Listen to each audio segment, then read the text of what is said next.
Esta viagem começa na ilha vulcânica de Stromboli, antes de seguir para a costa norte da Sicília, de onde irá para o oeste, passeando pelas montanhas até Cefalu e sua antiga catedral. Dali, a jornada segue até a capital da ilha, Palermo. A sudoeste, no continente, fica um dos muitos sítios históricos gregos da Sicília, Segesta. A viagem volta à costa no noroeste para visitar a cidade e o porto de Trapani e seu vizinho, um magnífico castelo nas montanhas. O sul é o destino seguinte, com os vinhedos litorâneos de Tríchina e a última parada, as antigas ruínas gregas de Selinunte.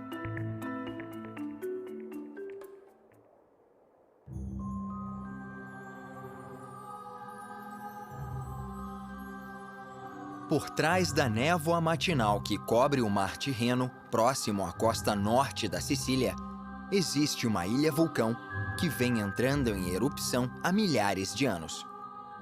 É um dos vulcões mais ativos da Terra, Stromboli. Esta é uma das 8 ilhas Eólias, uma cadeia de vulcões em forma de arco.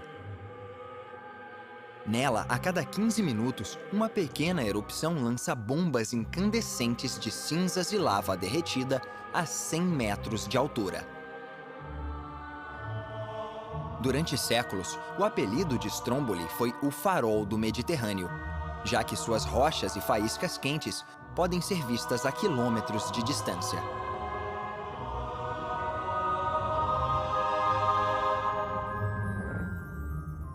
Este tipo de pequena erupção normalmente dura apenas alguns segundos. Ocorre em vulcões de todo o mundo e hoje é conhecido como erupção estromboliana. Esta ilha começou a ser formada há cerca de 160 mil anos, quando emergiu do leito oceânico numa explosão de lava e cinzas.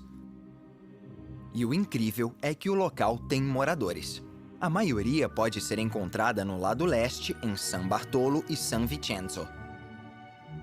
No início do século XX, a população da ilha era de mais de 1000 pessoas, mas hoje é de apenas algumas centenas.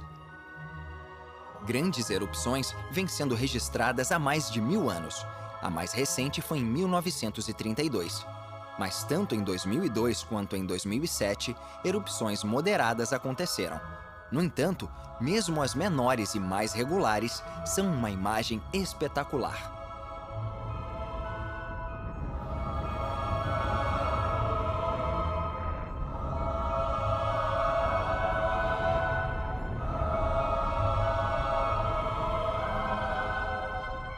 As erupções duram apenas segundos, mas a fumaça costuma demorar vários minutos para se dissipar.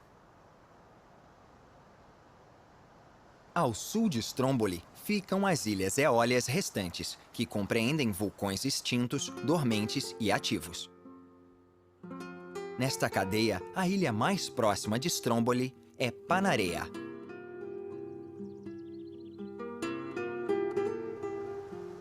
Ela é um vulcão extinto e é habitada há mais de 3.000 anos.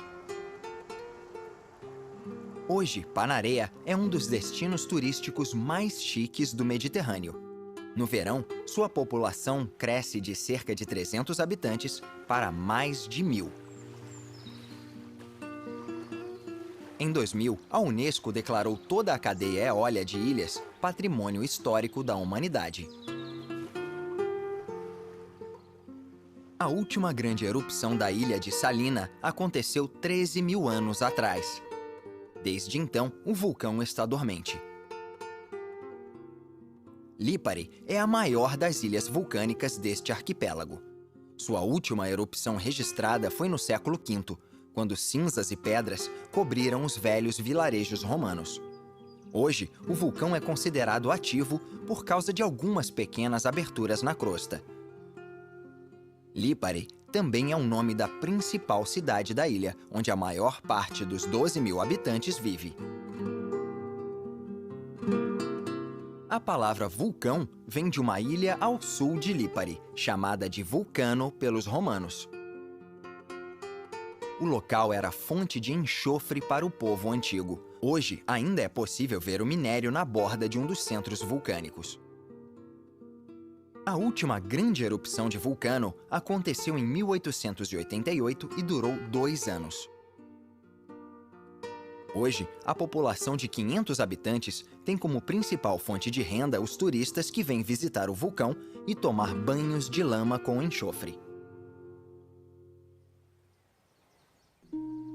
A Sicília é a maior ilha do Mediterrâneo e uma região autônoma da Itália.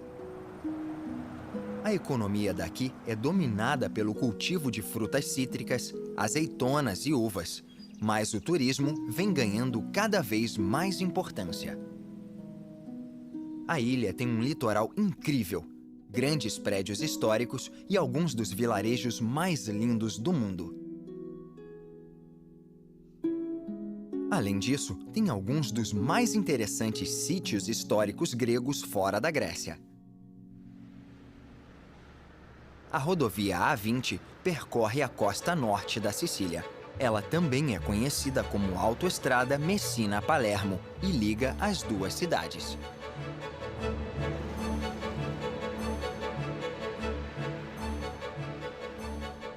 A sequência dramática de túneis e pontes oferece uma vista espetacular do litoral e das montanhas. Os italianos são famosos por terem construído algumas das estradas mais impressionantes da Europa. Aqui, até um contorno da rodovia parece desafiar a gravidade. Enquanto cortam as montanhas, os motoristas podem aproveitar lindas vistas dos vilarejos da região.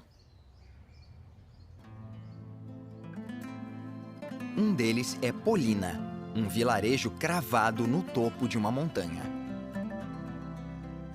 Sua atração principal é um castelo da época dos normandos, que ocuparam a Sicília no século XI.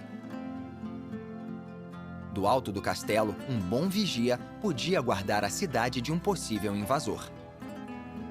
Arqueólogos dizem que esta pode ter sido a localização da antiga cidade grega de Apolônia. E é claro, o nome Polina, usado há mais de 1000 anos, dá certo peso à teoria. Mas seja verdade ou não, o vilarejo é um lugar maravilhoso e tem uma vista incrível, apesar de ter sido um local de difícil acesso antes da invenção do automóvel. Cefalu foi fundada pelos gregos, capturada pelos romanos e tomada pelos bizantinos. Por fim, no século IX, foi dominada pelos mouros, que construíram uma nova cidade no topo da rocha. Esta nova cidade foi ampliada pelos normandos no século XI. Os normandos também criaram a grande catedral da cidade, construída no chamado estilo romanesco, na praça principal de Cefalu, que hoje abriga o enorme número de turistas que vêm à cidade todos os anos. A cidade é um dos principais destinos da Sicília. No verão, a população pode chegar a 40.000 pessoas. Por isso, hoje toda a orla da cidade tem hotéis e apartamentos de temporada. A antiga Cefalu, com suas ruas estreitas, também se tornou uma atração. A catedral domina a região e recebe muitos visitantes, mas também é um local de devoção importante para a população local. Inúmeros casamentos já foram realizados nos 1000 anos em que a construção existe, como este, em que o casal feliz cumprimenta a família e os amigos.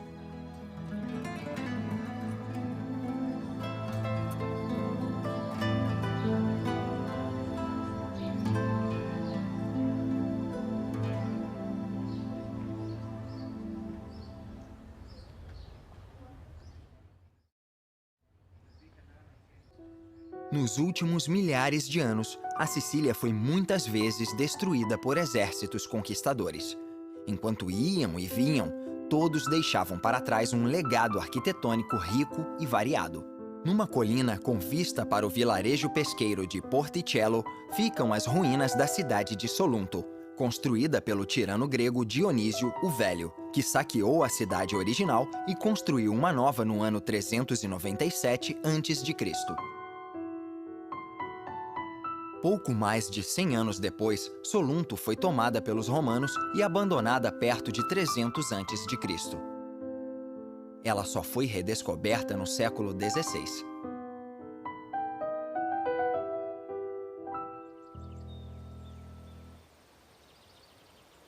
Este é o Castellatio do Monte Caputo, uma fortaleza do século XII construída pelos normandos para proteger Palermo, a capital da Sicília, de um ataque pelas montanhas. Mas sua posição estratégica também oferece a melhor vista da cidade.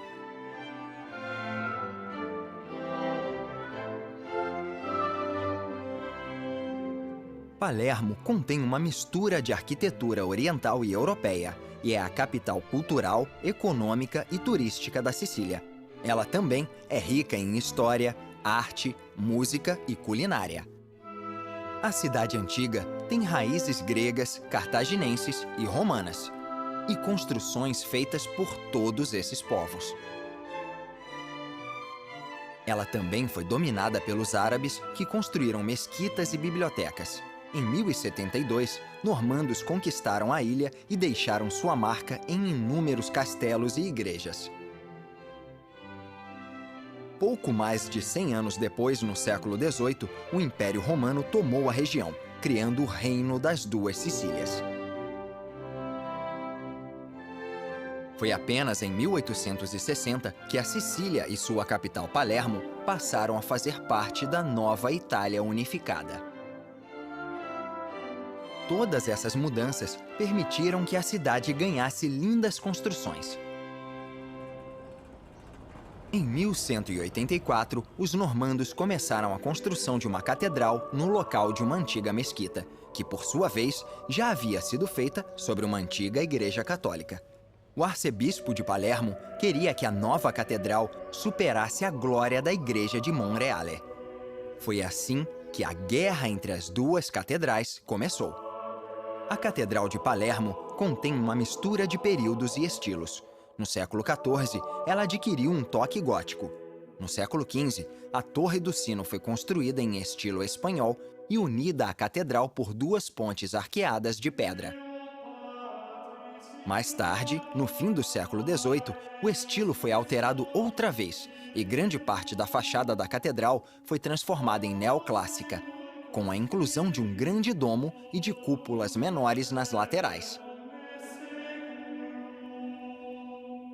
Com tantos estilos, a catedral é uma prova viva dos caprichos arquiteturais dos vários ocupantes da Sicília dos últimos séculos. A Ópera de Palermo é uma das maiores da Europa e é conhecida por sua acústica perfeita. Sua construção começou em 1874, mas terminou apenas em 1897. A sala de concertos também é impressionante e é a sede da Orquestra Sinfônica Siciliana. Nenhuma cidade italiana estaria completa sem um estádio de futebol. O estádio Renzo Barbera, mais conhecido como La Favorita, é a sede do time de futebol da cidade, de nome pomposo, o Unione Sportiva Città di Palermo. O time foi fundado em 1900 e, em 2006, forneceu 4 jogadores para a seleção italiana de futebol, que ganhou a Copa do Mundo da Alemanha. Atrás do estádio fica o Monte Pellegrino, um dos passeios favoritos dos moradores da cidade no fim de semana. Mas é preciso gostar de alturas se você estiver vindo do oeste, já que a Via Monte Erecta é uma estrada à beira de precipícios.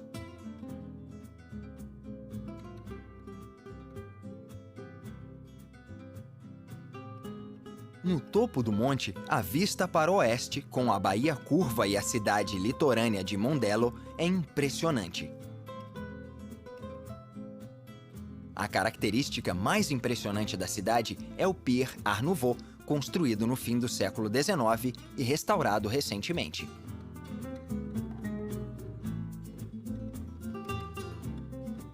Existem pequenas baías e cidades em toda a costa.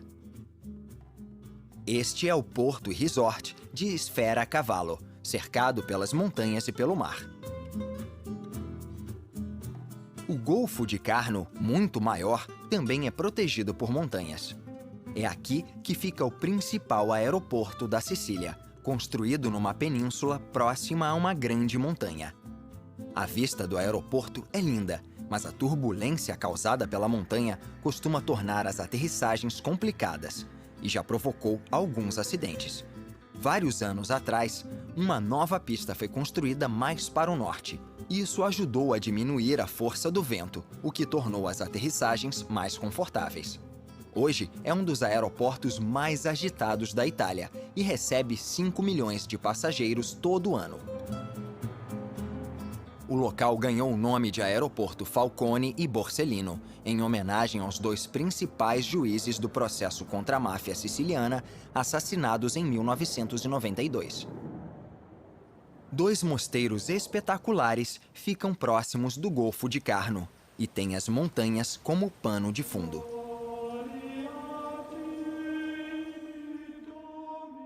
Esta é a Abadia Beneditina de San Martino delle Scale. O mosteiro original foi fundado perto do ano 600 a.C., mas foi queimado 200 anos depois pelos invasores árabes. Ele foi reconstruído no século XIV, mas grande parte do que se vê agora foi erguida em torno da construção medieval nos 2 séculos seguintes. Perto daqui, no vale seguinte, fica um outro mosteiro e uma catedral, um dos melhores exemplos da arquitetura normanda ainda de pé. Esta é a Catedral de Monreale, um monumento nacional da Sicília. É uma das atrações históricas mais importantes da ilha. Ela foi iniciada em 1174, quando o rei Guilherme II sonhou que devia construir uma catedral em homenagem à Virgem Maria. A construção levou apenas 8 anos, e o resultado é uma das mais lindas catedrais da Europa do século XII.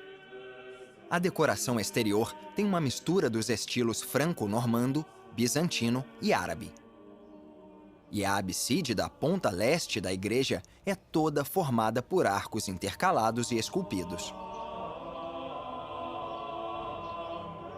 O claustro de Monreale é do mesmo período e é um dos melhores exemplos italianos desse tipo de construção. Infelizmente, grande parte do mosteiro original e do palácio do bispo foi reconstruída com o passar dos séculos. Hoje, milhares de visitantes exploram este exemplo impressionante das arquiteturas cristã e islâmica.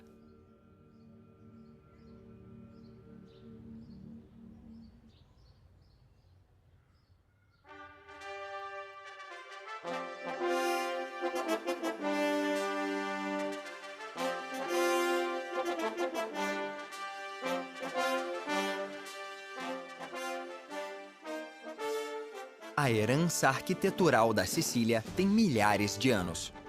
E Segesta tem um exemplo magnífico da arquitetura em estilo grego.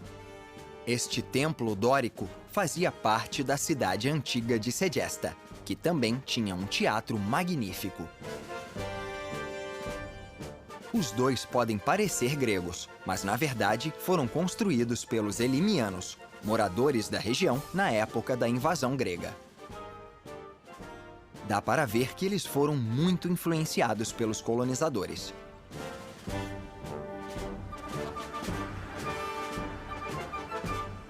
O templo foi construído entre 430 e 420 a.C.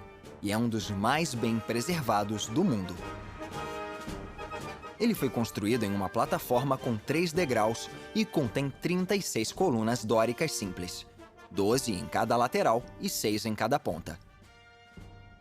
Vários sinais indicam que o templo nunca foi terminado. As colunas não foram frisadas, o que teria sido comum num templo em estilo dórico. Além disso, não há nenhum vestígio de um telhado. Outra pista importante que pode ser encontrada nesta relíquia incrível são as pedras usadas como base para alavancas.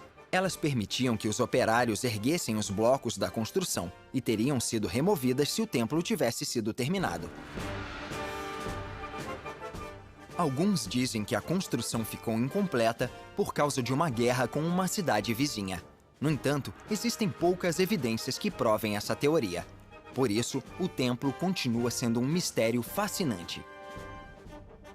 O que realmente se sabe é que no Império Romano a cidade foi abandonada e, mais tarde, os vândalos do norte da Europa destruíram a maior parte dela.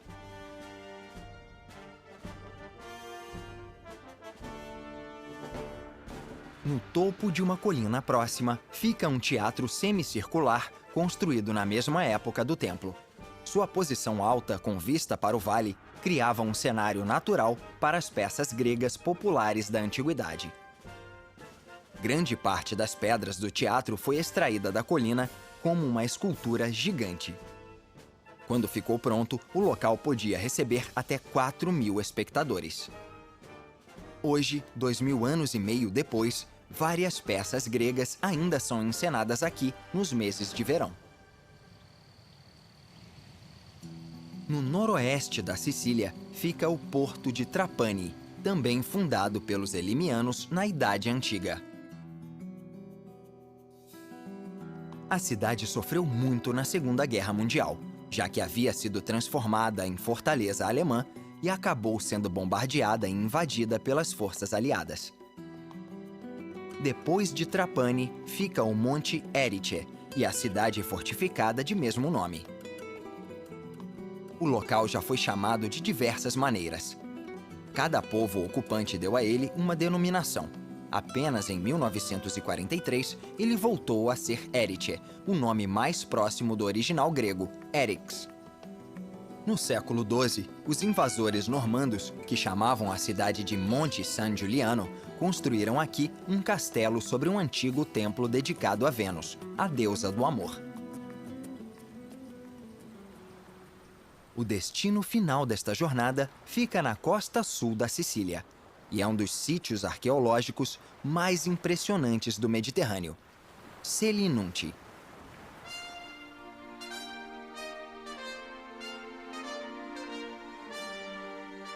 Este sítio antigo é tão importante quanto praticamente todas as ruínas encontradas na Grécia. Seus templos, sua acrópole e suas ruas ficaram abandonados por mais de 200 anos.